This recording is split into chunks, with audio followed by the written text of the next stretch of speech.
Welcome to the Pillars of Leadership podcast. Today we are very blessed to have Dr. Barbara Kellerman with us. Hello, Dr. Barbara. Hi there. Happy to be here. Yeah, your bio, we could take the whole time today going through everything you've done. The most exciting thing is your new book that you have out at this time, and we'll talk about that as we go through the process today, because I do want to get your take on a few things. But founding executive director of the Center for Public Leadership at Harvard University, the Kennedy School, James MacGregor Burns Lecture in Leadership, been at the Harvard faculty as a professor for over 20 years. You're a fellow there. Congratulations on that. You've spent time at a number of different institutions. Your PhD was in political science, and that comes across in your writings. And I love that. I love that part of it, to get those opinions and facts and data and research. You co-founded the International Leadership Association. We won't go through the 20 plus books here. I spent a lot of time with your book, The End of Leadership, during my PhD studies. And so some of my questions will come from that, and you cover a lot of that in your current book as well. Spoken to audiences around the world. Your new book has been quoted in Fortune and Fast Company. And I didn't realize this, that I knew it was special that you were going to be on today, but I didn't know that you were annually in the ranking of the world's top 30 management professionals, and you clocked in at number 9 for this year. I did. That's true. Congratulations. So we are glad to have you.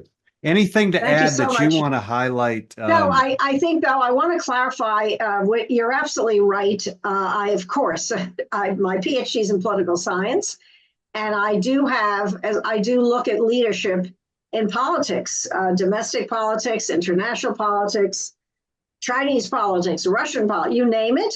But the way I work on leadership, and I might add followership, is by mainly work, almost entirely work that is cross-sectoral. So everything, as you just said, the book that just came out last week, Leadership from Bad to Worse, is equally about leaders in the corporate sector as it is about leaders in the political sector.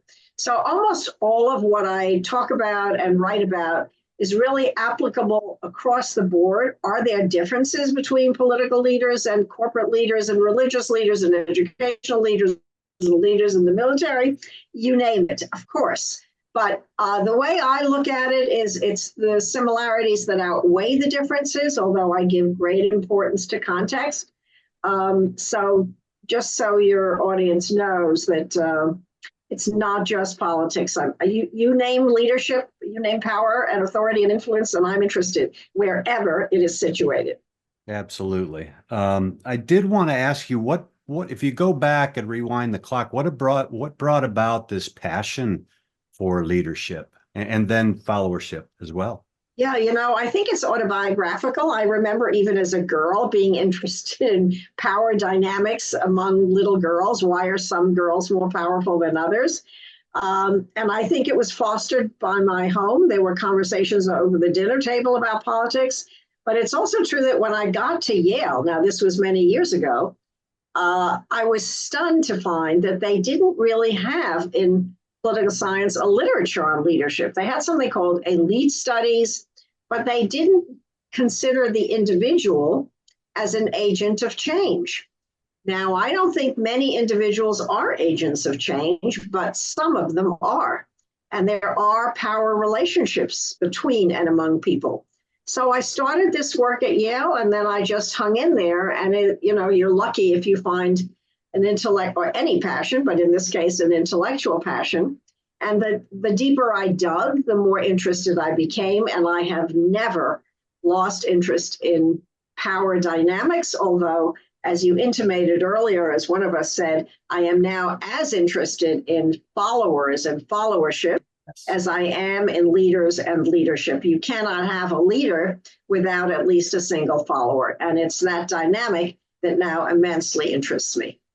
Well, if you look at the title of your book and even many of your books, you could get a real negative take on leadership. But what I like, what the balance that you bring is when you look at followership and you look at some of the progress in academia and the focus moving and shifting in some cases from self-help to research and to data and facts, is there has been some progress there. And I don't know, what's your take on women in leadership? Has there been enough progress there? Have you seen a difference from when Well, that's a you great question, especially since I'm teaching a course now called Women and Power from the Enlightenment to the Present. So we can deviate for a minute.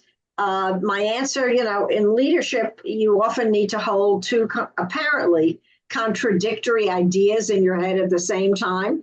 In this case, have women made progress? Certainly since the Enlightenment, certainly since the days of the heyday of the women's rights movement in the late 60s and 70s, they absolutely have made enormous progress, not only domestically, but around the world. But is there still a long way to go, including in the United States? You bet. So the answer is yes, lots of progress. The answer is no. Have we reached equity? Not at all. Are there reasons for it? Absolutely, many of them.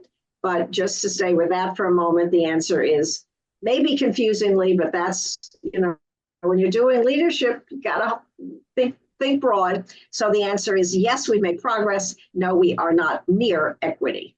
not We enough? meaning women, of course. So you're kind of a pusher and prodder here, and I mean that in a complimentary sense. I can't remember who wrote this. It was one of the reviews. Said BK doesn't play nicely, and we're better for it. So this challenge of, because what you say here, unless bad leaders are stopped or slowed, this is going to get worse. So what happens when bad festers, and why isn't that piece of leadership or even followership with their roles, why isn't that improving? Well, I'll sort of step back for a minute and give you a slightly broader answer maybe than your question implied. I call what people like us do the leadership industry. The leadership industry is a $60 billion industry globally. There are endless numbers of courses and programs and centers and institutes and executive programs that profess to teach how to lead. The emphasis overwhelmingly in the leadership field, and my guess, Doug, is it's yours as well, is how to grow good leaders. How do we teach how to lead? 7 easy steps to becoming a great leader, 5 easy lessons you too can become a wonderful leader. That has overwhelmingly, and leadership consultants and coaches, they make their bread and butter, and sometimes it's a lot of bread and butter, teaching people or professing to teach people how to lead. So about 20 years ago, I looked at the leadership industry and I asked myself, what's wrong with this picture?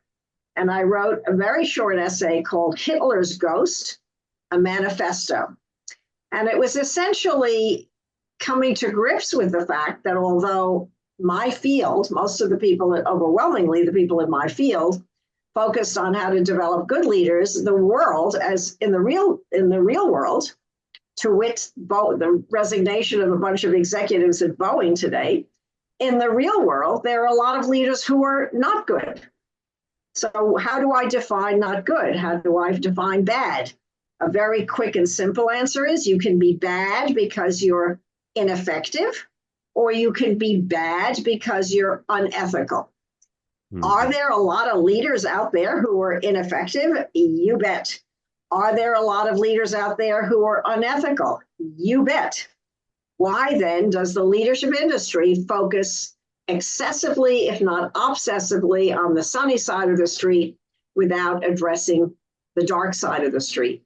So I have made it, I would say, a mini mission to draw attention to the dark side of leadership, to bad leaders, and eventually, and then certainly in leadership from bad to worse, I try to address the question of, is there anything we can do about it? our tendency, whether it's a bad boss or a bad mayor or a bad president, is to think we're hopeless and helpless. But is that really true? And what should we be doing if we think bad leaders ought to be stopped? What can be done about it? So can't you just do a self-assessment or two and determine yourself as a leader, whether you're good or bad? Well, you can, but again, there's a reason we now have 360-degree feedback, because leaders, as I said earlier, by definition, they are not loners. They have to have, if you're going to be a leader, by definition, you need at least a single follower. So whatever your own self-assessment is of your leadership, it's really up to others. If you're a boss, what do your subordinates think of you? If you're a mayor, of a city or a town or a village for that matter, what do your constituents, what do voters think of you? So how we're assessed is to some degree self-awareness, excuse me, but it is also very much how others see you and assess you. And that's why we have incessant polls on what do people think and feel about this and that. So I think it's important to remember that leadership is a relationship above all. I totally agree. I think 360 assessments should be mandatory, if not annually, every other year for leaders. And because you'll do an employee survey and get a very general response and maybe some comments. To me, reading the comments are the most educational and impactful things, because they'll carry weight and usually represent the organization, but it still doesn't get you down to me as a leader. And when you do a 360 assessment, it's just as important as what my followers think and what my peers think and what my customers think, as it is what my boss thinks. Now, he or she may disagree with that, but if you're really trying to go from bad to better instead of bad to worse, you should want that feedback, even if it's not publicized, and to improve. I totally agree with you, but I don't see that. Yes, it is a trend, but I still don't see leaders, at least in the corporate world where I've lived, wanting necessarily that much authenticity and candor and transparency, because it's painful. I totally understand what you're saying. It's the nature of the beast. By the way, depending on the age of the leader, you mentioned you had read at some point The End of Leadership.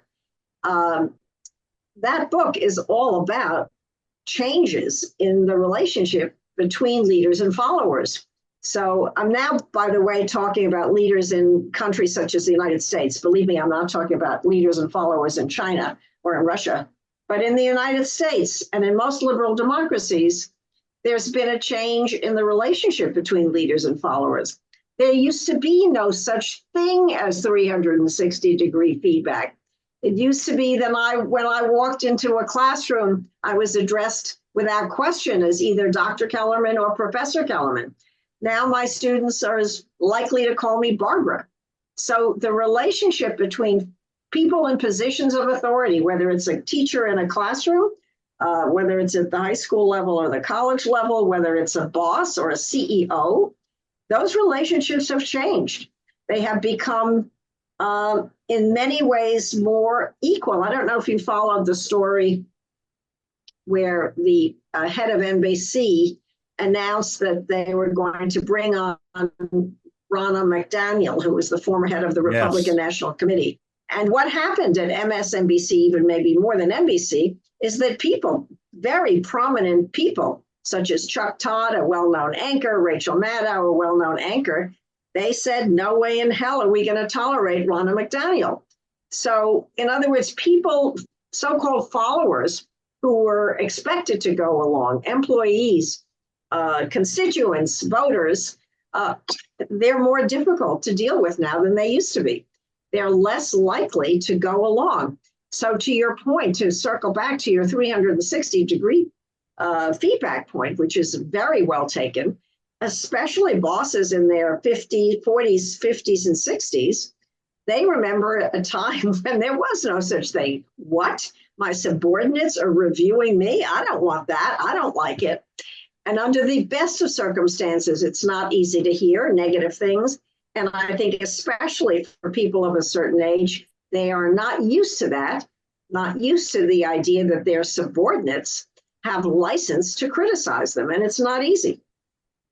Absolutely. And you know, the nice thing about you talk about empowerment and the power of followers, and there's a whole cottage industry around courageous followership, and it's difficult, but you look at the opportunity that followers have. And you mentioned in your blog, and we'll put that up on the screen as well, barbarakellerman.com, but you talked recently about Sam Bankman-Fried and FTX. And I recently watched a podcast with Brian Armstrong, and he talked about now how hard it is for him as a leader because of the residue that's left over from the cryptocurrency world, with Binance being investigated and then FTX going under, people losing their money.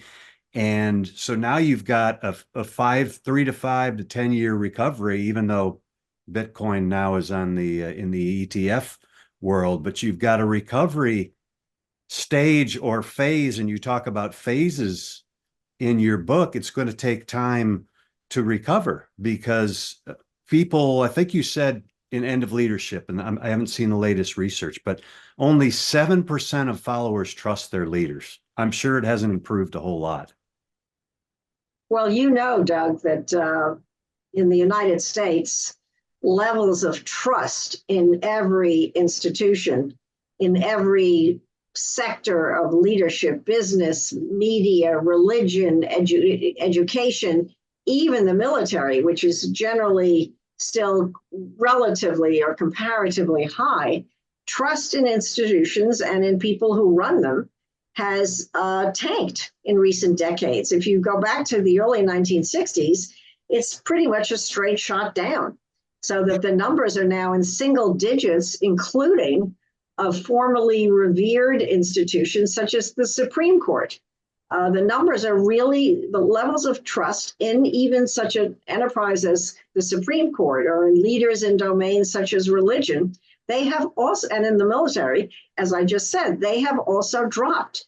It's a terrific problem, but it is one that we are without, we meaning, and again, now I'm referring to the United States, but liberal democracies more generally. In this, we resemble France and Great Britain, Germany, where followers have become so restive. Now I'm talking about the political sphere, so easily dissatisfied, so quick to diminish and demean their leaders.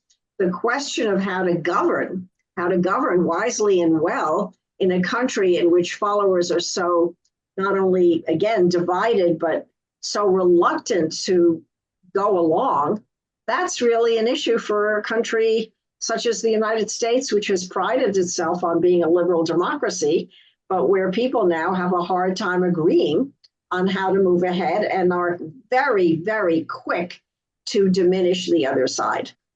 Well, and you mentioned the different spheres. I mean, look at the Catholic Church and the loss of trust there, the Protestant Church, the falls of different leaders, even over the last few years, and the hesitancy for people to trust and even get involved. So there's that dark side, but there's also, to me, I get excited because what an opportunity for those leaders that are ethical. They are servant leaders. They are transformational leaders. But what an opportunity for our country and internationally for leaders to step up. And, you talk about that, but what are some of the opportunities? How can you, as you talked about at one point, shift those sands? Well, I think the point of leadership from bad to worse of that particular book is precisely to foster the kind of thing that you're talking about, which is to promote good leadership, but in a serious way. We need to agree, but again, I'll revert back to the United States. We need to agree on some basic values. Now, I'm going to cite one example, which I find endlessly interesting, and I probably cited it in the book, which is truth-telling, or its converse, lying. So we still teach our children in institutions such as the religious institutions or in grammar school, whatever, and at home, not to lie. That seems simple enough. We might have ditched the George Washington cherry tree myth, but we still don't like it when our young people lie. When a 7-year-old lies to his or her parents or to his or her teacher, it is generally if not a punishable act, at least an act that is reprimanded by the authority figure, again, whether the parents or the school or whoever. However, our level of tolerance for lying in the public sector has in recent years become virtually endless. Mm-hmm. We know that some leaders lie through their teeth. It's not making a political statement to say, it's a factual statement that some leaders lie more than others. Most leaders lie. I'm not saying any of them are saints, but it is also true that some leaders lie more than others. Now, it raises the question of if Americans, and I'll stay with Americans, cannot agree that habitual lying in the public sector is a bad thing, then we've got a problem. So how do we restore trust? How about returning to civic education? How about teaching our young people what a glorious thing the American democracy is? How about teaching young people that if they have a good leader, they probably should support him or her. If they have a bad leader, they probably should object in whatever way seems to make sense. So I'm really talking about greater levels of involvement and lesser levels of tolerance for behaviors that we would not tolerate in our own home. Yeah, there's a real positive side to followers standing up, being courageous, where things aren't right. There's the whole whistleblower thing, and you look at that, there's opportunities there, but some of that is, let's go back to some of what I call blocking and tackling. I just did a book review on the 10 golden rules of leadership, and it goes back to Plato and Aristotle and Socrates and some of the basics about, knowing yourself and looking at the office of man, and, the 10 commandments, whether you subscribe to, a Judeo-Christian religion or not, is you look at, lying, stealing, adultery, some of these things that they're accepted now. It's tough to find an exception in not just political leaders, but corporate leaders as well, and educational leaders. And so again, an opportunity to rise up. You talked about in your blog Alexei Navalny, and looking at leader versus follower, and I tend to look at, well, what's his legacy? Is it a leader or follower? He's known as a follower, but the way he stepped up and the way he challenged an evil leader, as most of us look at him, was courageous, right? And he was a leader in that respect. Yeah, I mean, I labeled Navalny, Alexei Navalny, the famous Russian dissident who was recently murdered by, he died in prison, effectively murdered by Vladimir Putin. I called him a follower in life because he had no choice. He had no power, so he was poisoned and incarcerated and eventually died at the hands of the authorities. But I also called him a leader in death. This man's name will live on. He is the de facto leader of the Russian dissident movement, and probably nothing will ever change that. If you and I were talking in 10 years from now, Navalny will likely be the at least symbolic leader of Russian dissidents. So, again, there are complexities here, but I want to just go back to one thing you mentioned in passing, Doug, and that's about change and so forth. I don't want to make change seem easy, but you made mention of women at one point and some other things that remind me that there was a smaller socio-political movement maybe 10 years ago, 8 years ago, called, and you will be familiar with this, of course, the Me Too movement. It's when women out loud objected to what they either sexual abuse in the workplace, sexual harassment in the workplace, occasionally worse than that. And you saw within a few years, you saw the heads of 200 CEOs. Harvey Weinstein, of course, was the so-called poster child of that movement. But you saw the heads of a lot of CEOs roll in response to that movement. And you have seen a change in the level of acceptance. You mentioned adultery. I am the last person on the planet to be prudish about it. But a guy named Jeff Zucker, who had been head of CNN and a CEO of CNN, ran into trouble, so much so that he had to quit because he had a consensual relationship with a woman who at CNN who technically was his subordinate. I am not supporting that. I think maybe in some cases we've gone too far. I'm just saying that people now are quite edgy about men in high places who in some way are seen to abuse their power as it pertains to women or their subordinates. So I think there are changes in behavior. I don't rule out the possibility that there will be changes in other ways that you and I, of course, just had time to touch on. So I'm a believer in the possibility of change, but I'm not naive about it. It's really hard. It's hard, but not impossible.